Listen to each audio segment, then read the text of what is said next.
চট্টগ্রামের পুরাতন চান্দগাঁও থানা মৌলভী পুকুর পাড়ে ফিলিস্তিনের গাজায় সন্ত্রাসী ইসরায়েল কর্তৃক মুসলিমদের উপর গণহত্যার প্রতিবাদে মানববন্ধন করে এলাকাবাসী এবং মসজিদ কমিটি সহ বিভিন্ন রাজনৈতিক নেতাকর্মীরা।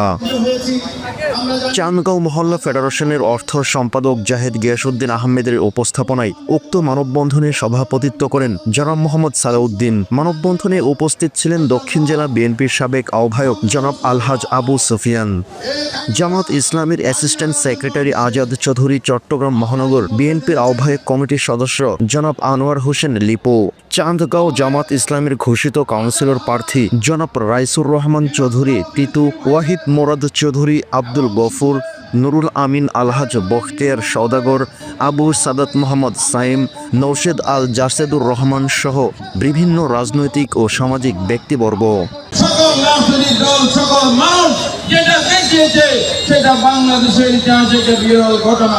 বাংলাদেশের জনগণ, বাংলাদেশের মুসলমান আমাদের ফিলিস্তিনি মুসলমান ভাইদের সাথে সেটা আমরা প্রমাণ করেছি এবং আগামী দিনে আমরা ফিলিস্তিনের মুসলমান ভাইদের পাশে থাকবো। এখানে ঐক্যমত জনগণ জন্য সবাই ঐক্যবদ্ধ আছে এবং আমরা তাদেরকে আর্থিক, মানসিক, শারীরিক এবং নৈতিক যে কোনো সমর্থন আমরা বাংলাদেশের মুসলমান বক্তব্য নিয়ে আসছেন আগামী জামাত ইসলামের ঘোষিত কাউন্সিলর প্রার্থী রাইসুল ইসলাম টিপু ভাই। জানেন কোরআন শরীফের বিভিন্ন আয়াত এই বনি ইসরাইল সম্পর্কে, এই নবী জাতি সম্পর্কে আল্লাহ সতর্ক করে দিয়েছেন, বলেছেন তারা অভিশপ্ত জাতি, তারা মুসা ইসলামকে কষ্ট দিয়েছে, বিভিন্ন নবীকে তারা হত্যা করেছে এবং তাদেরকে আল্লাহ যাযাবর হিসেবে রাখবে। কিন্তু ব্রিটিশ আমেরিকার চক্রান্তে 1948 সালে ফিলিস্তিন রাষ্ট্র তারা দখল করেছে, কিন্তু তারা অভিশপ্ত জাতি হিসেবে রয়ে গেছে। এবং পৃথিবীর সমস্ত দার্শনিক এবং ইসলামের স্কলাররা একমত যে ফিলিস্তিনি রাষ্ট্র থেকে, পৃথিবীর মানচিত্র থেকে ফিলিস্তিনি রাষ্ট্রের অস্তিত্ব যদি মুছে দেওয়া যায় তাহলে এই পৃথিবীতে শান্তি আসবে।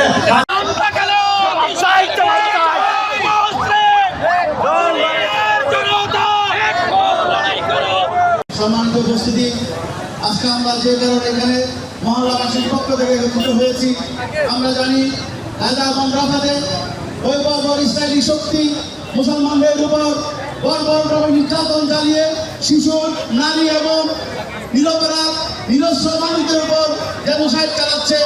আমরা বাংলাদেশের মুসলমান, আমরা যারা আল্লাহতে বিশ্বাসী, আমরা যারা লা ইলাহা ইল্লাল্লাহ মুহাম্মাদুর রাসূলুল্লাহ বিশ্বাসী, আমরা বসে থাকতে পারি না। আমরা প্রতিটা পাড়ায় পাড়ায়, মহল্লায় মহল্লায় মুসলমানদের বিরুদ্ধে যেসব ইহুদি সাম্রাজ্যবাদী দালালেরা মুসলমানদের বিরুদ্ধে গণহত্যা চালাচ্ছে, আমরা তাদের বিরুদ্ধে প্রতিবাদ জানাই।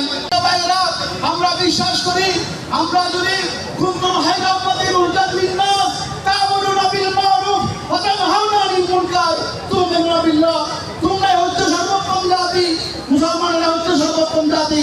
আর তোমাদেরকে সৃষ্টি করা হয়েছে মানুষের কল্যাণের জন্য। আমরা যদি সর্বোত্তম জাতি হয়ে থাকি, আমরা যদি মানুষের কল্যাণের কাজ করি, আর আমরা যদি আল্লাহর রবুবিয়তের ইমানি গল্পে একত্রিত হয়ে থাকি, আমরা কি কৃষিরা কি সুন্নি, কেউ আবি, কেউ বিএনপি করে, কেউ জামাত করে, আজকে সেটা বড় বিষয় নয়। বড় বিষয় হচ্ছে আমরা আল্লাহ রাব্বুল আলামিনের বান্দা এবং রাসূল সাল্লাল্লাহু আলাইহি ওয়াসাল্লামের উম্মত। মৌলভী পুকুর পাড় জামে মসজিদ উন্নয়ন কমিটির সম্মানিত সাধারণ সম্পাদক, আমাদের অত্যন্ত শ্রদ্ধাভাজন এবং আগামী কাউন্সিলর প্রার্থী আমাদের বড় ভাই জনাব সালাউদ্দিন। আজকে আমরা এখানে সমবেত হয়েছি কোনো রাজনৈতিক উদ্দেশ্য হাসিলের জন্য নয়।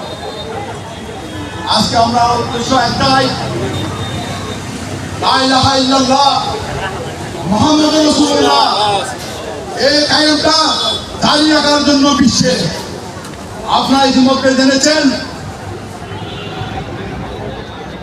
আমাদের হাজার হাজার নিরস্ত্র ফিলিস্তিনি ভাইদের এবং শিশুদের যেভাবে নির্মমভাবে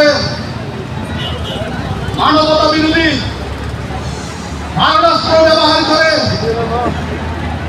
জমিন থেকে আকাশ পর্যন্ত শিশুদের লাশ উড্ডয়মান ছিল, তখন পৃথিবীর বুকে যারা মানবতার কথা বলে তাদের কাছ থেকে কোনো সালাম আমরা পাই নাই। ইসলামের ভবিষ্যৎবাণী আছে, ইসলামের বিজয় সুনিশ্চিত। আরবের শেখরা আজকে উদ্যান নৃত্য চালাচ্ছে, আপনারা দেখেছেন বিভিন্ন গণমাধ্যমের মাধ্যমে।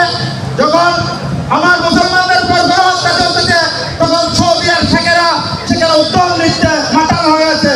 তাই আজকে আমাদেরকে সজাগ থাকতে হবে, একতাবদ্ধ হতে হবে, জিহাদ করতে হবে প্রতিটা স্তর থেকে। এখন আমাদের সামনে মূল্যবান বক্তব্য নিয়ে আসছে জাতীয়তাবাদী দল মহানগরের সাবেক সংগ্রামী যুগ্ম সাধারণ সম্পাদক এবং যুগ্ম আহ্বায়ক এবং বর্তমান কমিটির সম্মানিত সদস্য আমাদের শ্রদ্ধাভাজন বড় ভাই আনোয়ার হোসেন লিপু। আমি বলতে চাই, আজকে আমরা সবাই মুসলমান ভাই ভাই, আমরা যে কোন ধর্ম পালন করি, আমরা যে কোন সংগঠন করি, এটা বড় কথা নয়। শেষ নয়, আমরা সবাই মুসলমান, আমাদের ঐক্যবদ্ধ থাকতে হবে। আপনারা জানেন আমাদের ধর্মকে ধ্বংস করার জন্য গত দীর্ঘ বছর এই ইসরায়েল এবং সরকার ফিলিস্তিনকে ধ্বংস করতে চেয়েছিল, এখনো ধ্বংস করে যাচ্ছে। আপনারা জানেন গত 17 বছর এই দেশে মুসলমানকে ধ্বংস করার জন্য একটি ফিজিবাদী সরকার, শেখ হাসিনা সরকার আমাদের ভাইদেরকে ধ্বংস করে সরকার ক্ষমতা টিকেছিল। আজকে বলতে চাই, এদেশের মানুষ ছাত্ররা জনগণ হবে, তাদেরকে দেশ থেকে বিতাড়িত করতে ব্রিটিশ সরকারের সহযোগীরা রয়েছে। আমরা মুসলমান ভাইরা আমরা ঐক্যবদ্ধ থাকতে হবে। ফিলিস্তিনিদের উপর ইসরায়েলি কর্তৃক গণহত্যার প্রতিবাদে মানববন্ধনে উপস্থিত সবাইকে আমি ধন্যবাদ এবং কৃতজ্ঞতা জানাই। আপনারা কষ্ট করে আমাদেরকে সময় দিয়েছেন, আপনাদের মূল্যবান সময় নষ্ট করে মুসলমানদের পক্ষে দাঁড়িয়েছেন। এভাবে আমাদেরকে একত্রিত থাকতে হবে। এখন আমাদের মানববন্ধনে মনোজাতের মাধ্যমে সমর্থন করবেন। আজকে নত নেতৃবৃন্দ আমাকে উপস্থিত হয়েছেন, আমরা বিভিন্ন রাজনৈতিক সংগঠনের প্রত্যেক নেতৃবৃন্দকে তোমার দরবার মধ্যে গ্রহণ করুন। ওয়াসাল্লাল্লাহু তাআলা আলা হাবিবিল কারীম ওয়া আলা আলিহি ওয়া সাহবিহি। আল্লাহুম্মা জাল আখিরা কালামিনা ইন্না সাকরাতুল মাউত শাহাদাতু লা ইলাহা ইল্লাল্লাহ মুহাম্মাদুর রাসূলুল্লাহ। সরাসরি উপস্থিত হয়েছেন, তাদেরকে সবাইকে ধন্যবাদ দিয়ে আজকের মানববন্ধন এখানে সমাপ্তি ঘোষণা করলাম। আসসালামু আলাইকুম।